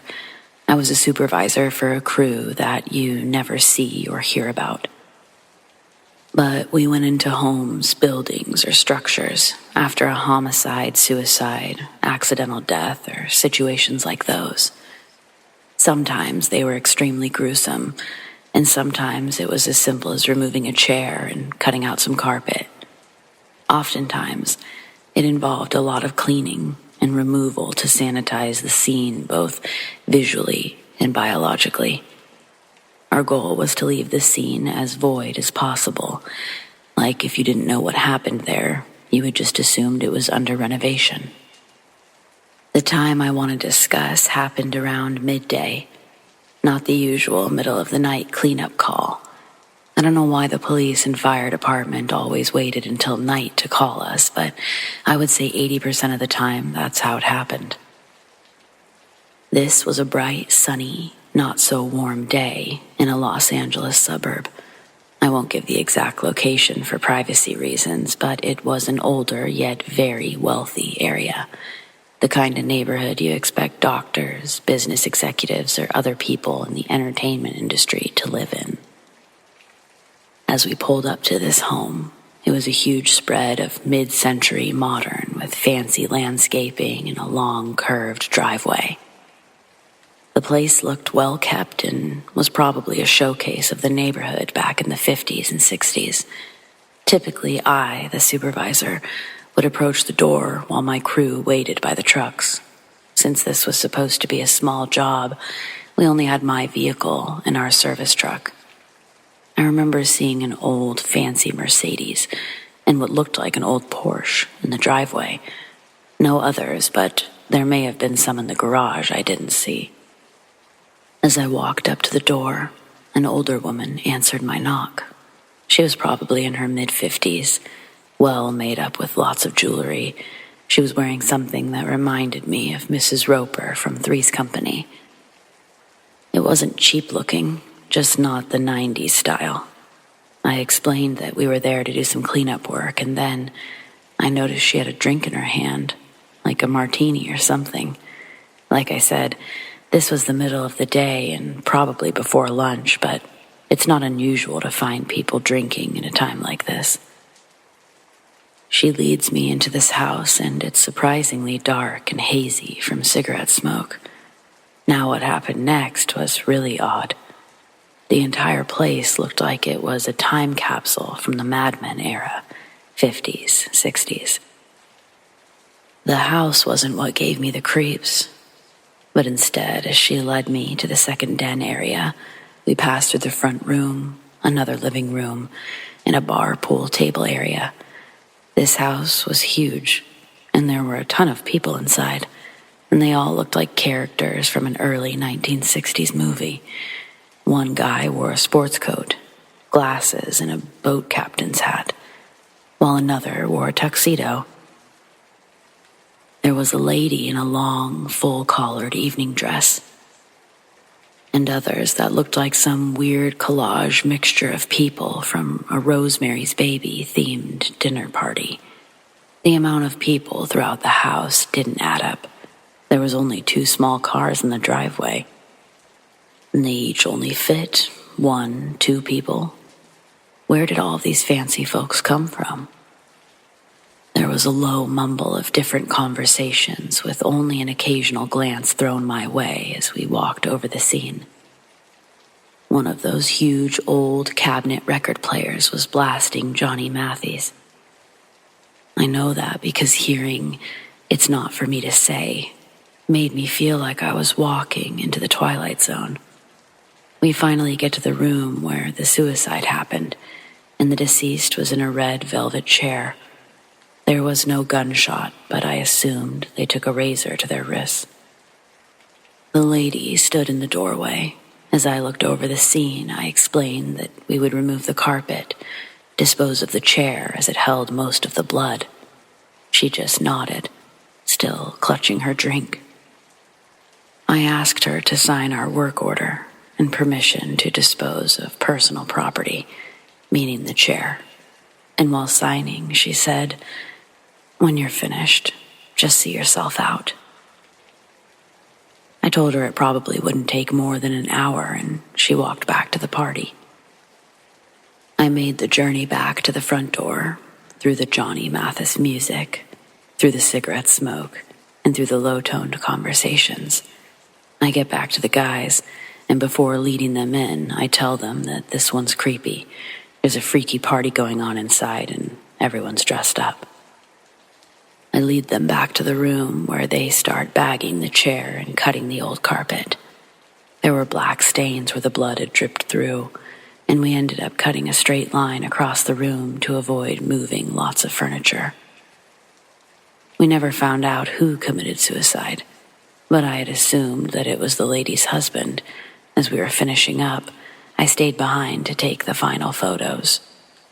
And I thought about looking for the lady, just to let her know we were finished. Even though I got the impression she would prefer it if we just left, I still just wanted to give her confirmation. So, as I slowly walked through the party areas, I noticed no one was making eye contact with me or acknowledging my presence. You would think that, if they knew about the death, it would have been the main topic of conversation, or at least of interest. I walked to the front door, turned to look back at the party trapped in a time capsule, and closed the massive door behind me. Driving away, I couldn't help but think what a strange day it had been. It was so sunny and bright outside. How many people knew we just cleaned up the remnants of someone's last moments on Earth?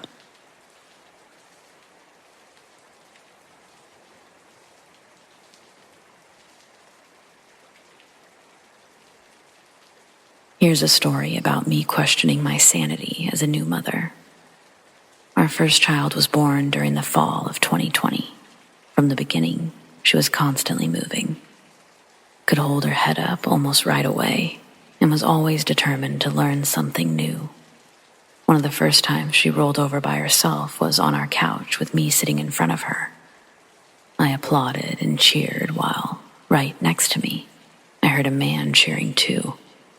It was a loud, deep voice with no real words, just joyful gibberish.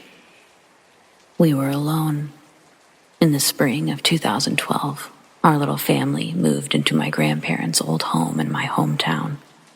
We temporarily left our furniture at the old place while renovating a few rooms, and we slept in the huge old bed my grandpa left behind. One night, my boyfriend wanted to finish his work on the dining room floor, so I went to bed with our daughter. I laid her down in the middle of the huge bed, surrounded her with pillows, and quickly went to the bathroom next door. In the middle of brushing my teeth, I heard the deep voice again, only this time he sounded angry, very loud, almost intimidating. I dropped everything and rushed to the bedroom. My daughter was wide awake and had somehow rolled to the edge of the bed. She had never done that before. The situation taught me to expect the unexpected. I arrived just in time to prevent her from falling.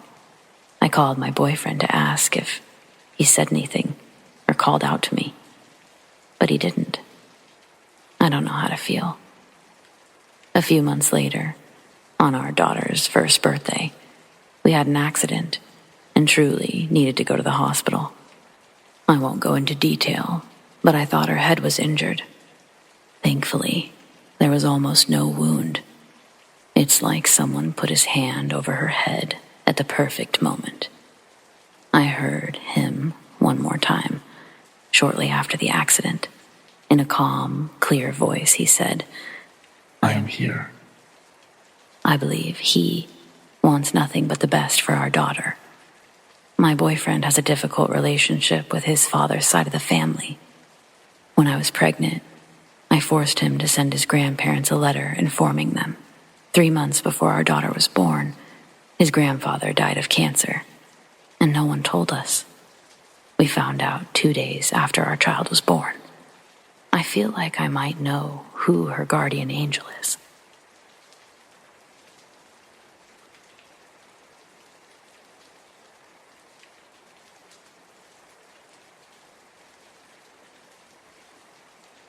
I've only shared this with a few people. It's one of my earliest memories. I was about 6 years old when this happened. My family was on vacation at the Edgewater Hotel in Gatlinburg, Tennessee. We were in the hot tub, which was indoors. In this room or indoor area was also a swimming pool, and the hotel rooms lined up next to the pool. My parents needed to go to our hotel room for some reason, which was about a 15-second walk away, and they left me alone in the hot tub. I was the only one there in the entire indoor pool area. I was enjoying the hot tub, and I decided to walk around in it. As I was walking towards the middle of the hot tub, my feet slipped from under me, and I discovered it was much deeper than I thought, and I sank to the bottom of it. And for some reason, I couldn't gain footing. I remember panicking and flailing, trying to reach the surface, and my feet kept slipping at the bottom. I very quickly reached the point where I couldn't hold my breath any longer. This may sound crazy, but I very vividly remember breathing in water at this point, as in I inhaled water, not swallowed, but actually inhaled a half-breath worth of water. I still remember the sensation of water entering my lungs, but there was no pain. I then had the realization that I was about to die, and in that moment, I felt a hand grab mine, and it pulled me out of the water. When I looked up, there was an old man smiling at me.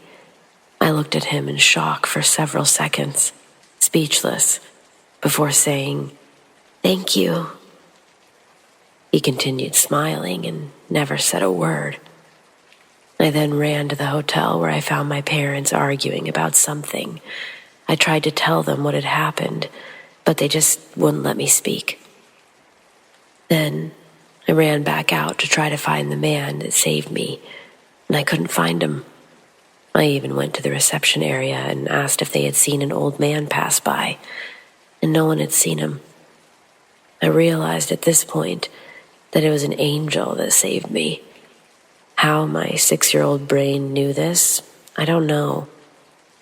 But I still have no doubt that it truly was an angel and not a person who saved me.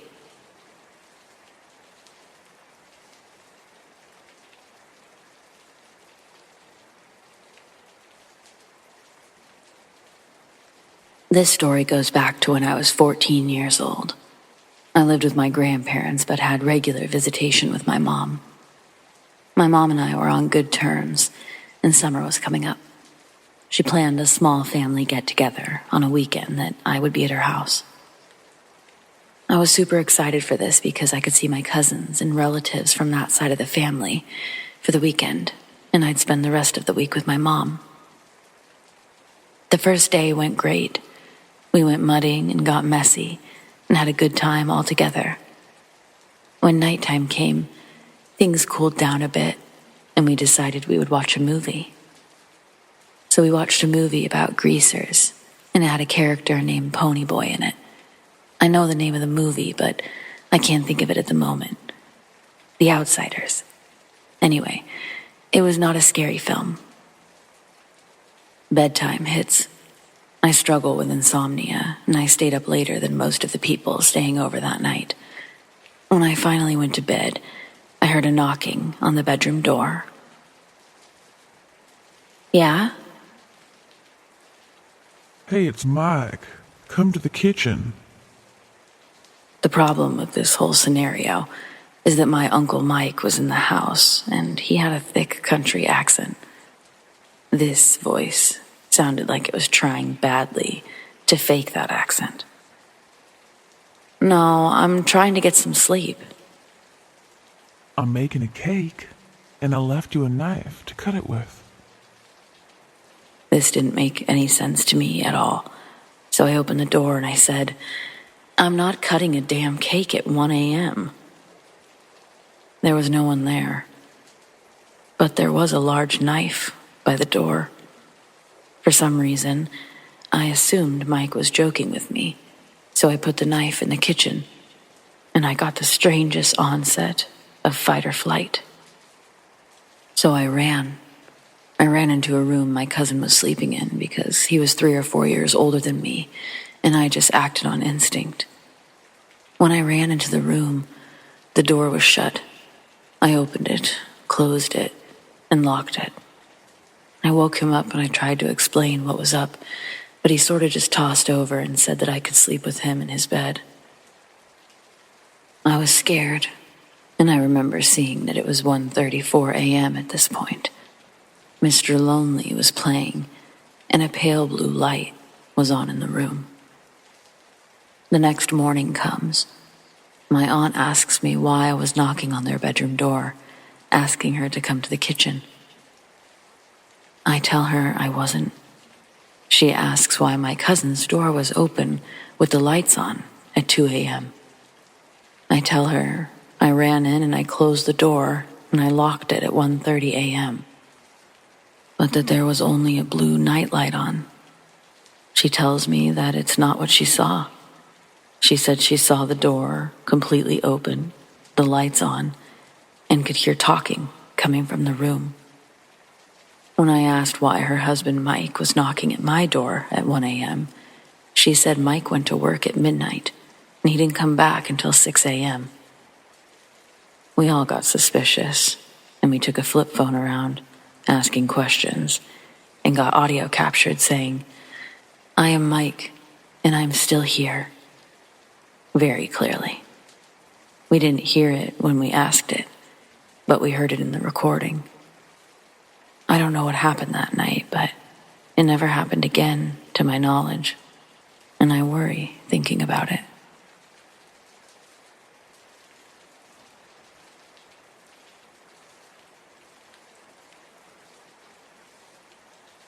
This morning, I had the most frightening experience of my life. Just to put a setting in place, my room has my bed in the middle, against the back wall, directly in front of my closet. I woke up with a sweat around 2 a.m. thinking it was too hot. It's getting hotter in Australia. So I got up to turn on my fan. I felt paranoia, as anyone would, walking across the room at 2 a.m. But something was strange. Something was watching me. I don't know where from, but I didn't think much of it. I put quiet music on in my Google Home and went back to sleep. I woke up maybe 3:50 a.m., again, still sweating. This was strange, as I had turned my fan on. My music had stopped. My Google Home was showing the sign that it was trying to connect to the Wi-Fi. I realized I was too tired to move, so I shifted my eyes to the front of me to reveal my closet. And I saw someone staring at me with a flat expression. I squinted my eyes to see if I was seeing it clearly. But as I realized I was in reality and everything was real, it realized I was awake. A flat expression shifted to a large smile. I got up in my bed to get my fight or flight instincts ready, but by the time I lifted myself up, the noise of something falling came from my closet, and the doors closed. My Google Home reconnected to Wi-Fi and blared my music aloud. My parents walked into my room and said, "What's going on?" asking what that noise was. I explained everything, and they believed me. We ended up moving my mattress onto the floor into my parents' room. Anyway, now it's been 10 hours since this experience. I'm still in shock and I'm confused. What if I never woke up? Was the sweat a warning sign? Why was my Wi-Fi disconnected from my Google Home and reconnected when the closet shut? If anyone has had a similar experience, please help me out. I'm scared to go into my room now. I know it could be me seeing stuff, but it reacted when it knew I was awake. So something is not right.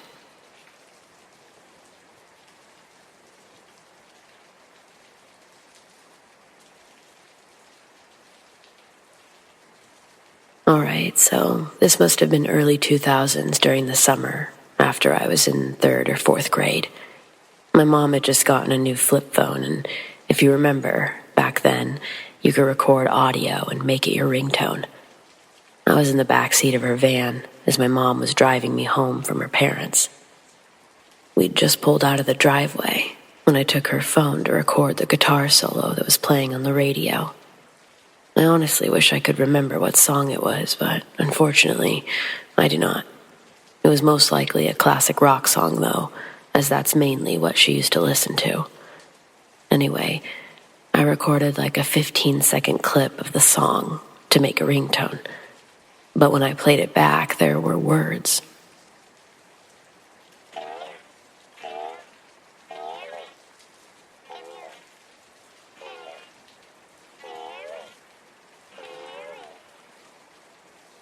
It was very clear, and I showed it to multiple people that all heard the same thing.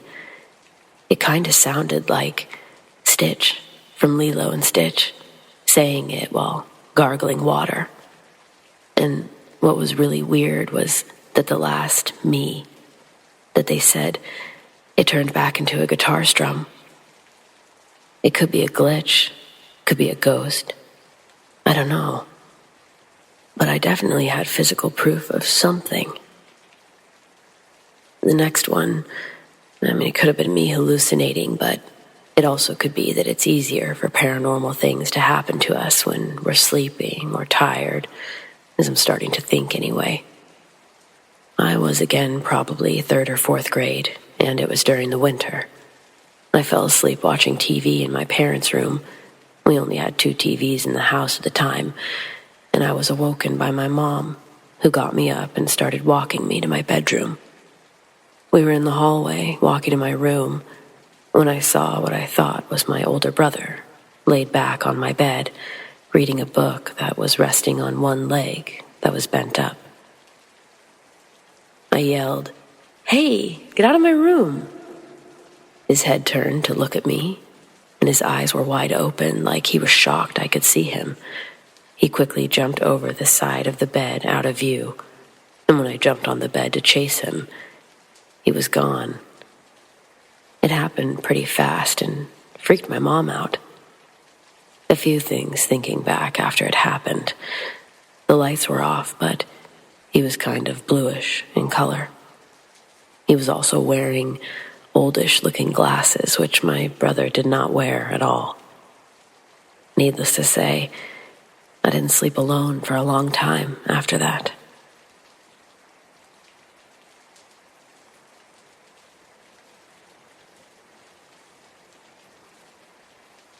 When I was around 4 or 5, I lived with my mom in the Philippines. Back then, it was always a fun pastime to share stories about hauntings with my cousins and friends, but I personally never had one at that point. That all changed one night. As a kid, I had very vivid nightmares that I considered to be extreme for a child like myself to handle. Because of these dreams, I have a habit of waking up in the middle of the night and being afraid to go back to sleep. Unusually, I woke up abruptly one night, but I don't remember having a nightmare that time. Then I had this sense that I should look behind me, like when one's watching a scary video and you feel the need to check your surroundings. Before I did, I looked at my mom, who was in a deep sleep next to me. After doing so, I looked behind me to my pillow, and to my utter dismay, there was a man lying down on my pillow as I sat up. I'll try my best to recall what I saw in detail, seeing as it was about 14 years ago now. The man's face had a weird look to it. His skin was painted with what I could only describe as camouflage, like the ones that soldiers used on themselves. I got only a brief glimpse, but he looked like he was resting, both eyes closed. He made no interactions with me, nor did I attempt to interact with him. I quickly turned back to look away from what I just saw, and I began to mumble prayers to myself. I began to break down, and that's as far as I can remember. I don't remember if I got sleep that night or what I did after. I believe about a year before that experience, my grandfather from my dad's side of the family had passed away. I didn't know much about him, aside from small calls I got from him and my dad. Interestingly enough, when I brought this story up to my grandmother years later, after moving to California, she said that it might have been him paying a visit. She told me that he was a veteran. He served in World War II. I hadn't known about this prior to her mentioning it, and in retrospect, I guess the camouflage thing makes more sense now. It was a really weird experience because it was the only time I could say that I've seen a ghost. My grandfather's, to be exact. Ironically, I don't have a strong feeling towards ghostly presences anymore since my move to California. It's almost like I don't believe in them anymore. But that one experience was so vivid and traumatizing in a way that it always reminds me to believe that there are more than we know out there.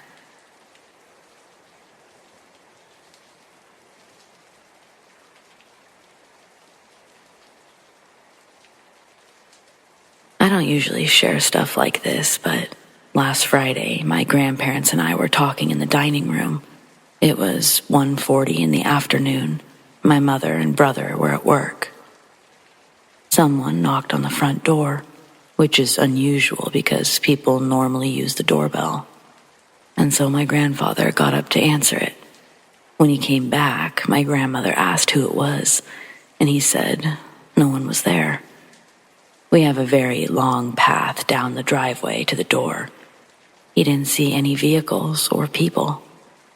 I got chills when he said that, and my grandmother began to freak out. My family is fairly religious, and she believes that he let a spirit inside by opening the door for it. What really concerns me is that he said that it's been happening for a couple of months, and each time he goes to the door, no one is ever there. For the last week and a half, we've had paranormal activity happening around the house. I wonder if my grandfather really did let something into the house. Something that's just now revealing itself. I've been really on edge from everything that's been happening, and all of our attempts to get rid of it have failed. To make things worse, the entity has started following me. Sometimes, things happen at work, and my friends' houses too. But I'll have to talk about that another day.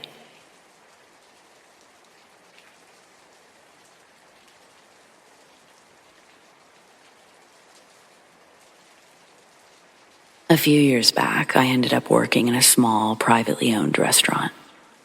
It stood out to locals and tourists alike due to their multicultural variety. They served American, Indian, Thai, French, and Middle Eastern foods. The small restaurant was formerly a popular Chinese restaurant and local favorite, but the older man who owned it passed away while still inside. So suffice it to say, the townies didn't take too kindly to the foreign city woman that swooped in to purchase the restaurant right after his death.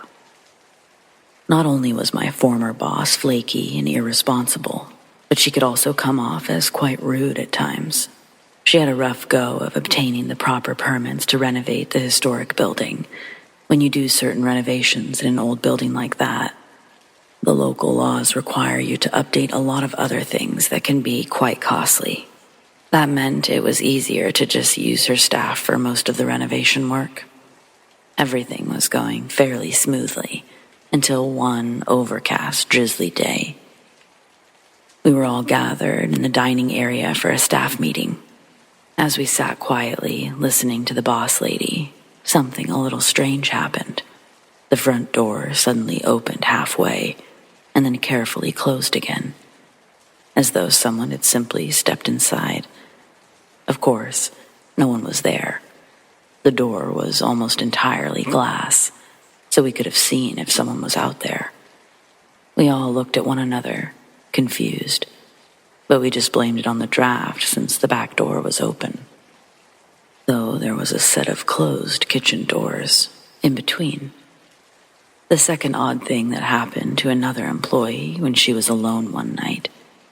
She turned the corner past a shelf with some tools on it when an empty cordless drill case went flying past her head. It barely missed her, smashing into the wall instead. She seemed pretty put off by the incident when she told us about it the next day. Following that, random small things would happen occasionally. Sometimes our boss would ask why we didn't come into her office when she saw one of us walk by, but it was always when none of us had been in the area. Besides that, we'd get the occasional strange sound, like a faint voice or a door. There were instances where I'd be cooking in the kitchen, only to walk away for a second, return to find something missing. I'd end up having to measure out and prepare the same ingredients again. If only I had known it was about to get much more terrifying. The final thing to happen was the worst paranormal experience I ever had, hands down. But in order to properly explain this part, I need to explain some things about restaurant kitchens.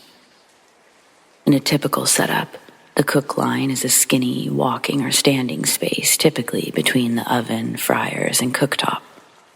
The prep surfaces and small fridges are on the opposite side, which leaves about 3 or 4 feet of walking space for the cooks. Besides that, there's a dishwasher followed by the rest of what you'd expect to find in a kitchen. Fridges, freezers, giant hood fans, and a hot water heater. The reason I'm listing these is because they all make a constant loud background noise. One day, there were 3 of us working in the kitchen. Me, my boss, and a dishwasher. My boss and I were on the cook line, and the dishwasher was a few feet away. It had been a normal shift until everything suddenly went dead silent. Almost like someone had thrown an invisible, soundproof blanket over us. I looked at the other 2. They also seemed puzzled. "What the hell?" I questioned out loud. "Why is it so freaking quiet all of a sudden?" the dishwasher asked, suspiciously. "I don't know," my boss answered nervously before turning to face me. "Nora, go make sure the fridges and fans are still running. Maybe the power's out."